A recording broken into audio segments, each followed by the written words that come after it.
what are you looking for exactly with your scrimmage tomorrow? And is that really kind of after tomorrow, that's the line where you start to move forward where certain players set your depth chart?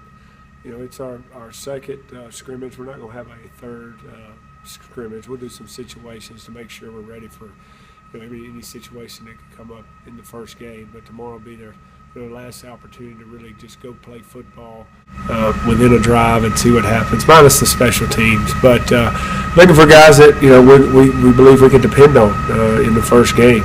Now that's not going to be the ultimate decision throughout the season, because guys can still move up and get better. But we got to make some decisions of how we're going to practice next week when we break up into scout teams, and who's going to get the majority of the reps. So that'll be the main thing. Looking for guys that play with great effort, that are disciplined in the little things, and guys that make plays.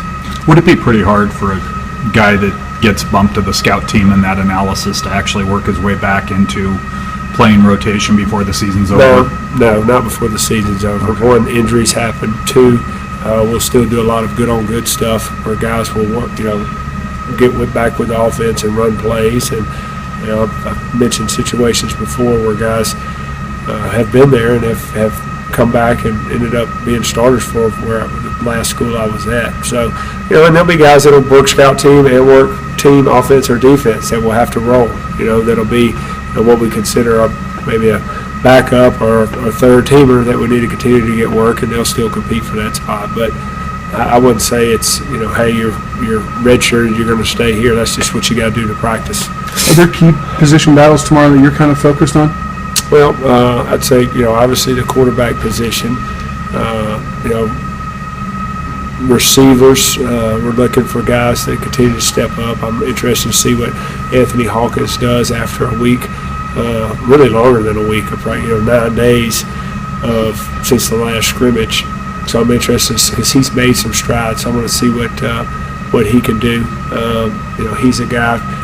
Michael Gallup's still probably going to be out. I believe I saw enough in the first scrimmage, and I'm a little concerned that him shape and knowing the offense. But we still have 2 weeks to get ready for the first game, to get him ready. The corner position, who's the nickel position, the safety position, is competition at those positions. So those are some of the key. Secondary, quarterback. Receiver spots would be some key spots.